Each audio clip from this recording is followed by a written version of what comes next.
if you're taking a 50-50 chance, it's a betting. You can only react to a crash. You cannot really predict it. 25 दिन में पैसा double कभी भी portfolio से नहीं हो सकता. Hello everyone and welcome to another session of Beyond the Charts, a show where we get really candid with all our portfolio managers.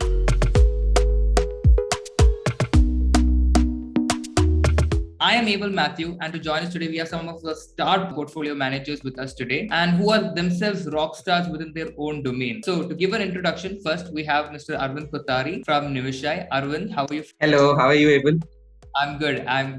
Thanks for coming in, Arvind. And moving on, we have Mr. Amit Gupta from Adroit Financial.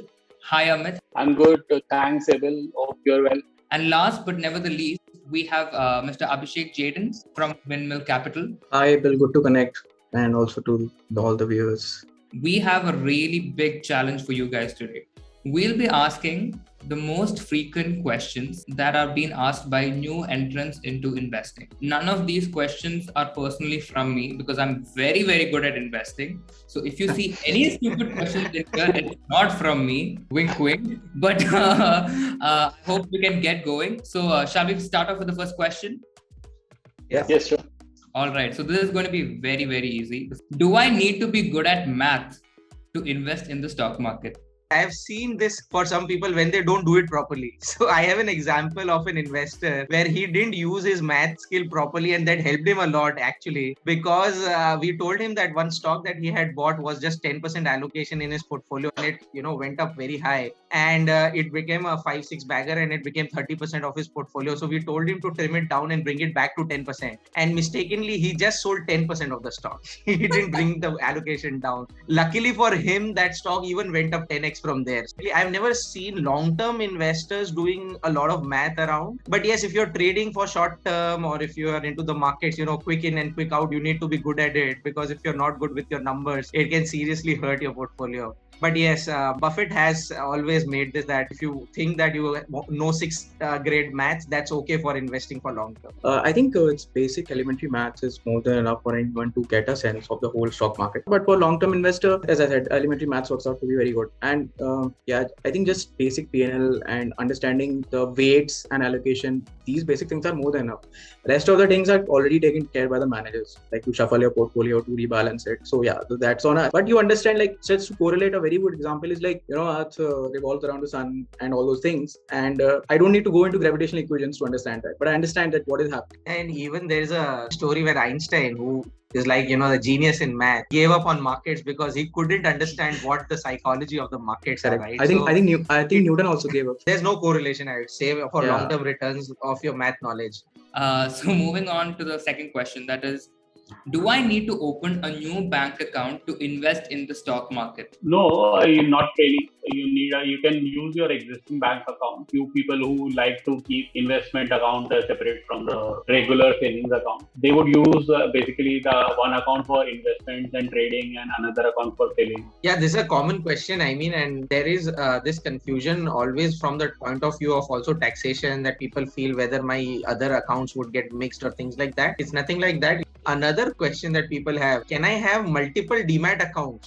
That is what some people get confused. Again, it's like your bank account, right? You can have 5 bank accounts, you can have 5 demat accounts in your own name also. I think in this IPO craze, people think that having a multiple demat account means there is a more probability of getting a IPO alert. But I think not many people let that loophole was plugged in about 18 months ago. Now when they allocate any IPO, they just check whether you have a unique combination of PAN and a bank account and a demat account. Why do we have only 2 stock exchanges? Why do we have only 2 of them? We don't have to actually stock exchanges. People generally don't know this, but India, we have a lot more stock exchanges. Like we have a Calcutta stock exchange, we have a Madras stock exchange, but these 2 are the prominent ones. Okay, so it's like an IT industry. Okay, so in IT industry, there are like hundreds of companies listed on in the Indian market, right? But people know the big ones like TCS, Infosys, HCL, right? These are the prominent ones because they have a lot of liquidity there, a lot of market participants are there. So, but there are other other stock exchanges also available. Now, are there stocks that are listed exclusively in those stock exchanges? Let's say the Madras Stock Exchange. Is there a stock that is exclusively listed there?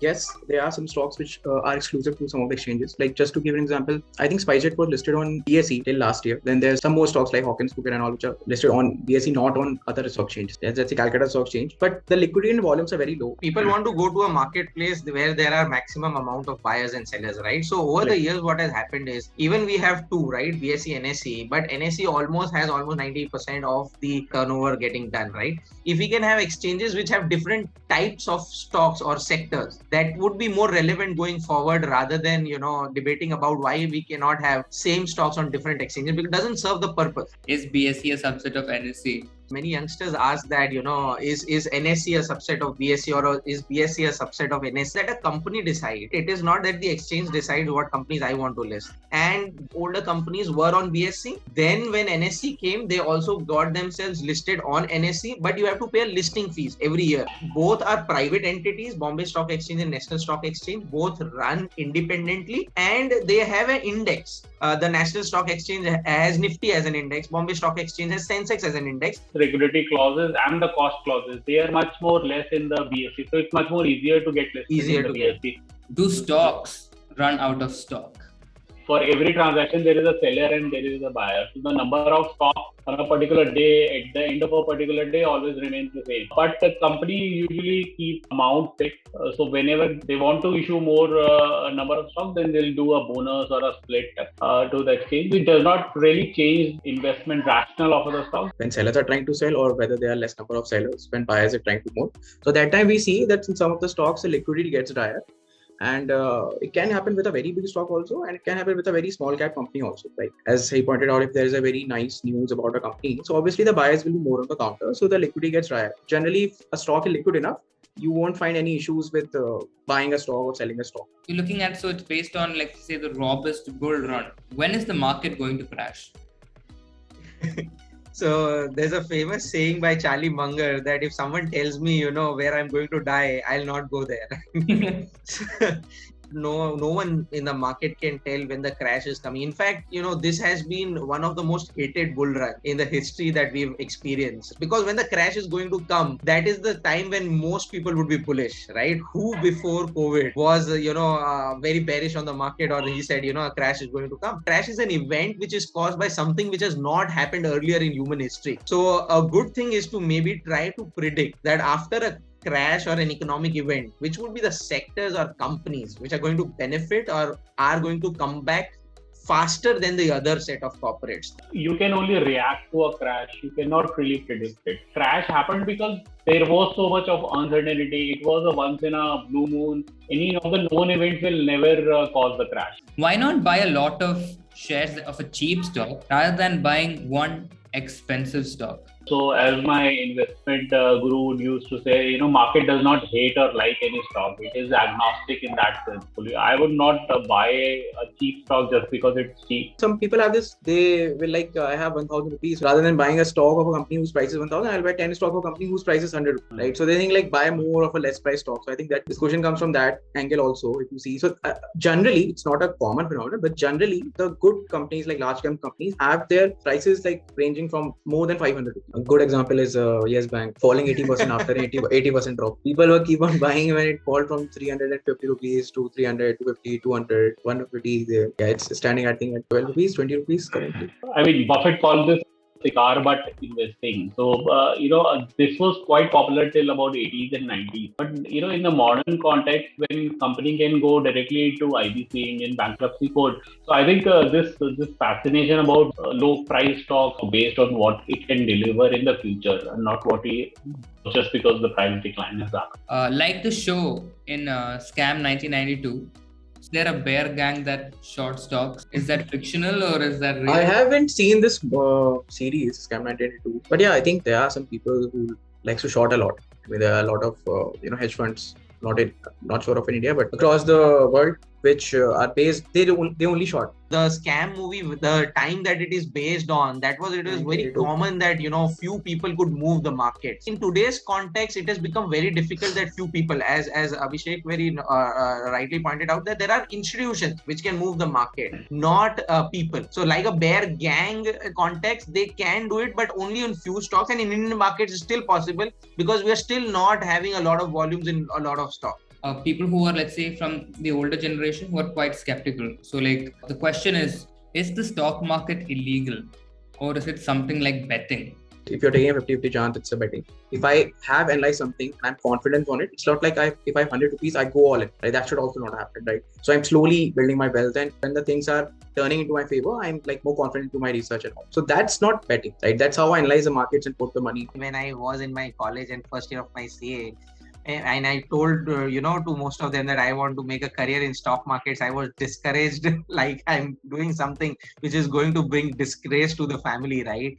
So that was the time, and now the time is different. People never trusted this market, and always they treated it like a casino where people can just come and bet, and they never looked at it as an investment for the longer term. And that is changing. But yes, people still have a lot of concern, and people lose money because they don't do the due diligence. They lose money because they think that they can just make their money 10x or 5x or 2x in just a matter of days. And that is what this market is not about. This market is about long-term wealth creation. Platforms like smallcase have helped that even further with retail investors, giving them a platform to get good advisors with their portfolios. And that's a brilliant thing for our overall economy and also for investors. What happens to my money or shares if the broker runs away? Whatever shares investors hold obviously lies in the demat account, which is eventually with NSDL, CDSL, and both are government-owned entities. Nobody can do anything with your shares. There is a fund called Investor Protection Fund, which SEBI has made. In the worst case scenario, if your focus really goes bankrupt or is an illegal entity, then investors can reach out to that Investor Protection Fund to get a refund. I don't think it is possible with the checks and balances that the SEBI has made sure, because brokers are just intermediaries. Like your bank account, your demat account is a paneling account which no one can touch. The securities that are there inside cannot be touched without your permission. The money gets transferred to only the bank account which is paneling or linked to your demat account. It cannot go to anywhere else. And now for the next section, we have a few DMs that our managers have received. And you have to react to these DMs in less than 10 seconds. And this is a rapid fire round. Go. 25 दिन में पैसा double कौन से small case से?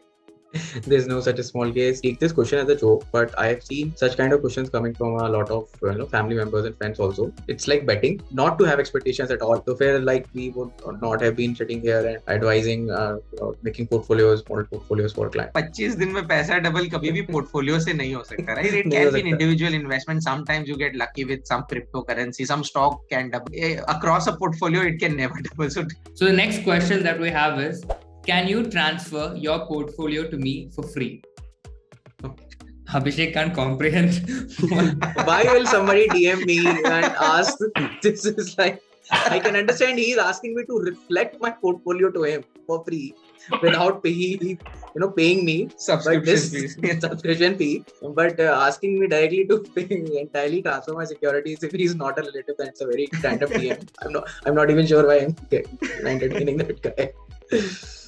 What is smart beta? I don't have a son. Beta is a father, I think, and smart beta is his son, which is smart in a lot of characteristics. And that's the whole concept of smart beta portfolios and the term which we keep on hearing in the market. Like it's a fancy marketing term, but all it means is like I'm taking a part of the index, molding it in a manner that I try to achieve more risk-adjusted returns on top of it. I think we really need to give up this answer. I hope the person who DM'd this question is definitely watching this. I want to be executed on market opening or closing. He wants to hang himself when the markets open or markets close. He was invested in IFP. I think he wants to execute his orders as soon as I think markets open. So the relevant answer can be an aftermarket order which you can place, which gets executed as when the market opens in the morning.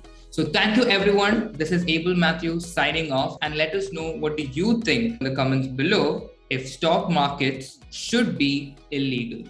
And don't forget to subscribe to Smallcase to know more